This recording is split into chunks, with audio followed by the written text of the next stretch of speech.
Hey my friends, good day.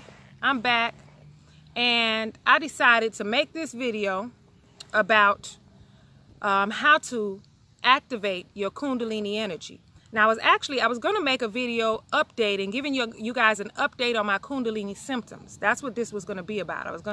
I decided that maybe once a week or whenever I experience more symptoms, I was going to make a video called Kundalini symptom or syndrome update, basically just sharing the new symptoms. But I felt like this will probably help people more, kind of like telling you how to activate your Kundalini energy. So if you want to see the updates, subscribe to my channel, and I'll probably make that video maybe in a couple of days or whatever. But as far as how to activate your Kundalini energy, now I know that a lot of people in life are not going to have a Kundalini awakening. They're not going to experience these symptoms. But I know there's a lot of us that actually can, but we're not doing certain things in our life, or there's certain things that we're doing that are blocking us from experiencing this. And you guys, many of you might be one of those people.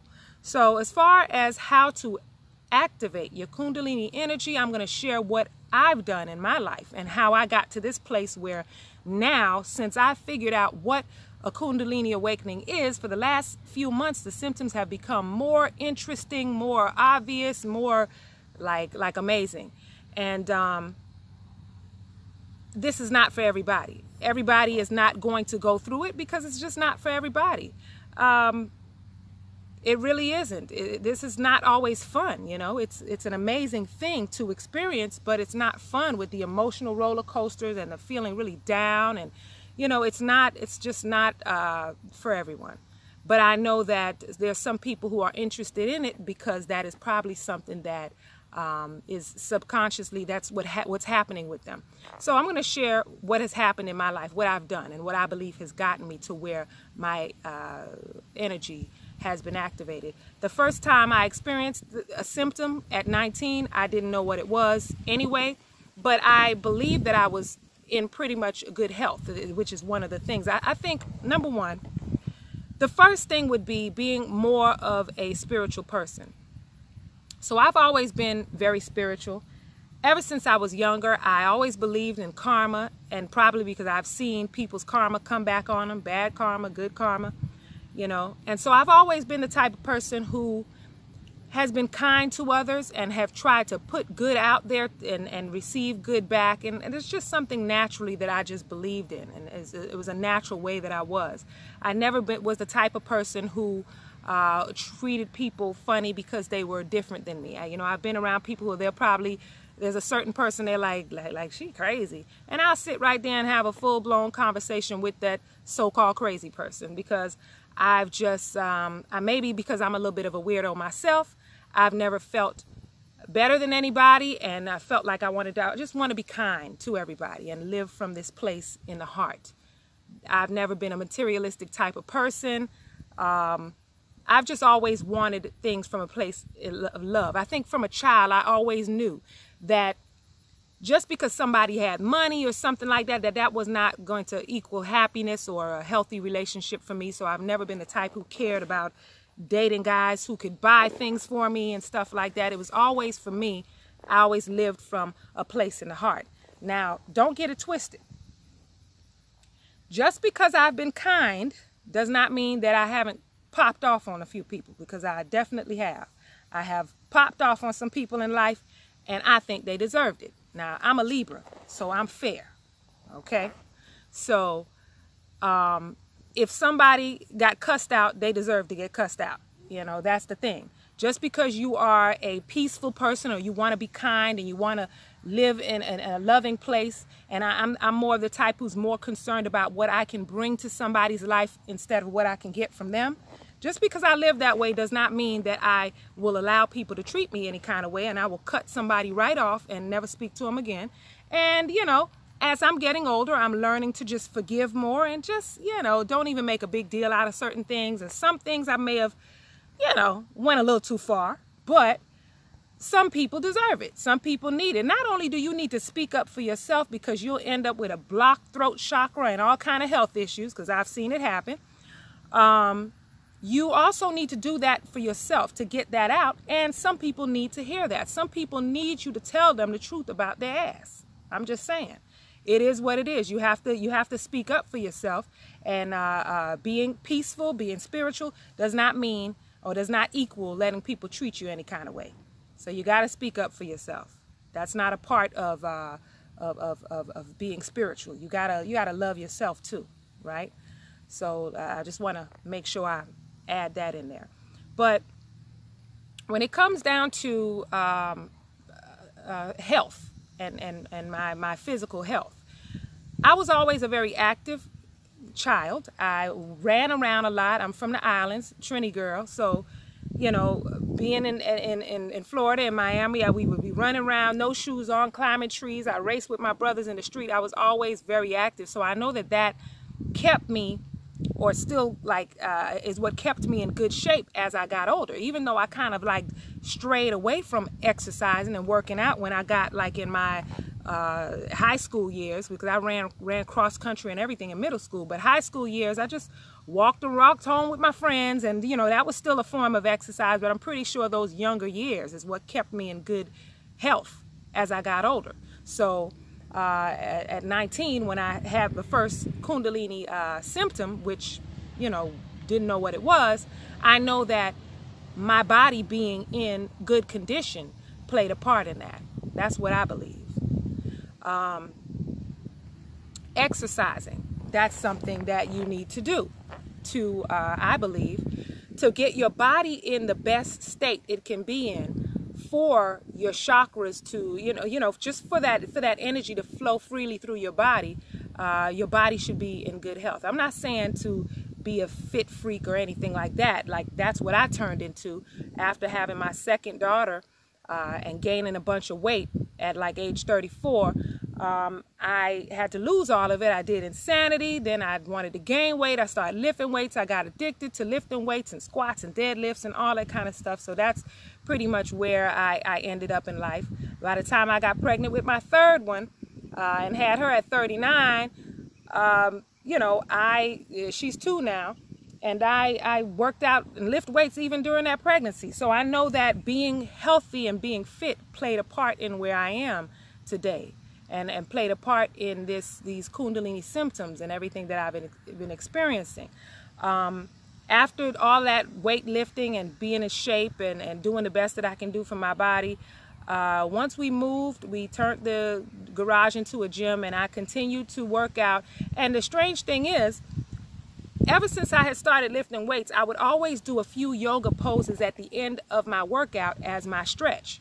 Just a few poses I would do, you know, boat pose and certain things. But once we moved, and now that this energy has gotten a little bit more intense, this Kundalini energy, I had tried new yoga poses, and I truly believe that this played a part in the activation of the Kundalini or activation of the chakras.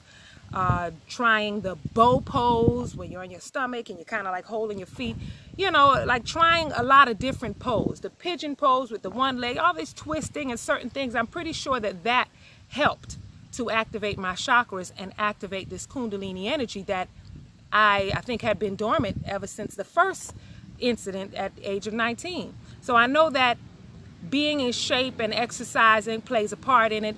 As far as meditating. Now, I'm not going to tell you to meditate because I'm not a meditating person. The funny thing is, I tried it yesterday for the first time.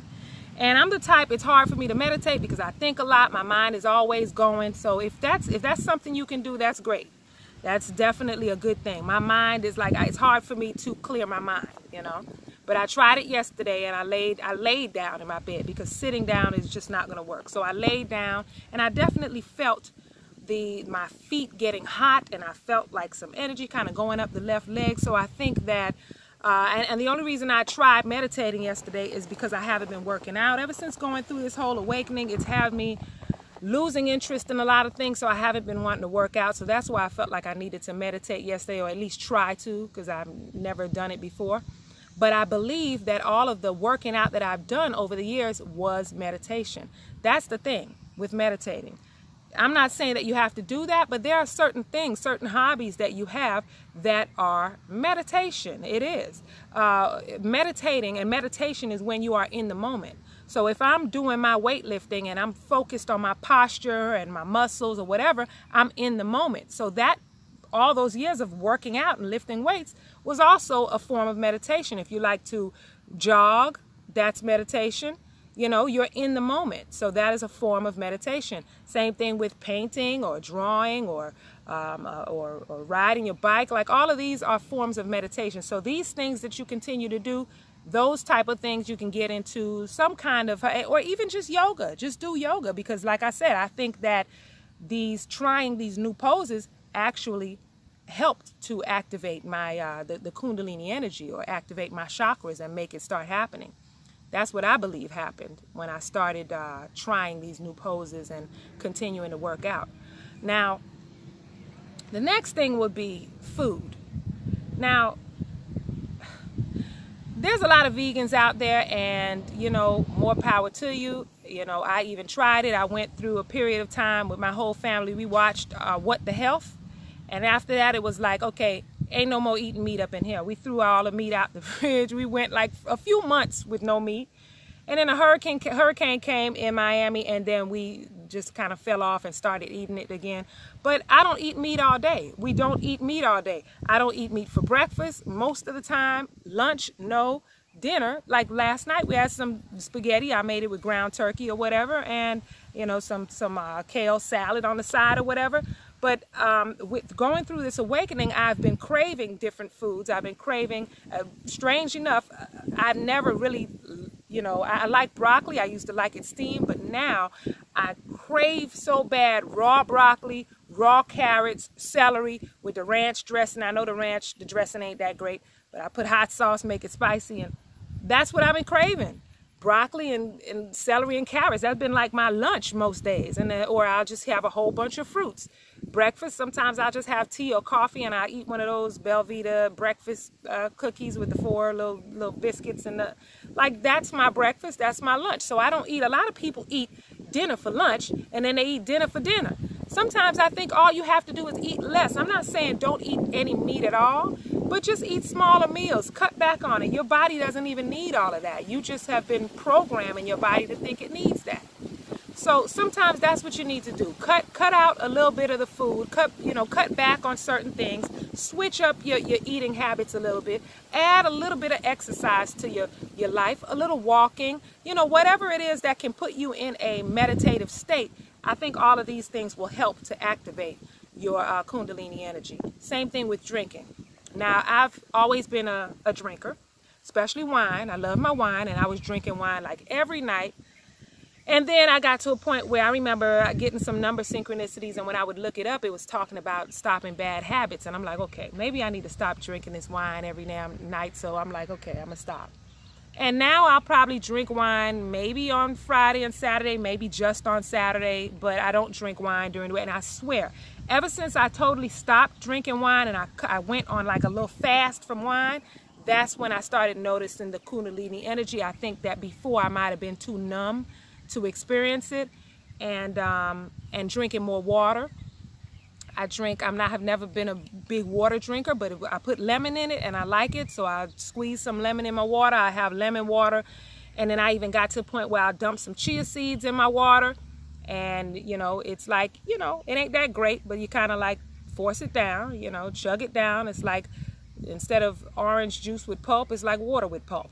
You know, I know that ain't for everybody, I'm just saying. I tried those type of things. So I think changing the things you eat a little bit, switch that up just a little bit, doing some sort of exercise. You don't have to go crazy with weightlifting and, you know, cardio, all that crazy. So you could just like do a little something. Do some yoga stretches. Like I said, at the end of my workouts all the time, I would do some sort of stretching, a few stretches. And then not lately, within this year, earlier in the year, I started trying different poses and stuff like that. The only reason why I even started doing yoga is because I just thought it looked cool, and, you know, being able to try to do those poses, and they were hard, and I would keep trying it, and I would get better and better at these poses. So even if that's just something that you do alone, just yoga, that's a way to activate that Kundalini energy. And being a more spiritual person, I like my stones. I'm always the type. I have my crystals. I put them out when the moon is out. And that's another thing. These last few months, my cycle has been coming on with the moon. It's almost like I'm totally lining up with the universe and with this energy. And I noticed it last month and this month. The cycle came on the same day that the moon was full outside. It was pretty amazing. But like I said, being a more spiritual person, living life from the heart, being kind, being more concerned about what you can add to people's life instead of worrying about what you can get from them, doing some sort of exercise, which is another form of meditation, eating a little better, you know, making all these small little efforts. I didn't say switch up your whole eating habits, but just try. Do a little something different, and less alcohol, or smoking, or whatever that is that you may have, those bad habits. Just try it. You definitely won't regret it when you start to experience these changes in your body and these changes in your life. And that's pretty much it. That's all I got for you. So I guess I'll see you guys next time. I'll post my update. I definitely got some very interesting things that have happened with the visions, with this Kundalini energy. So I want to make a video on that real soon. So stay tuned, and bless you all. Have a wonderful day.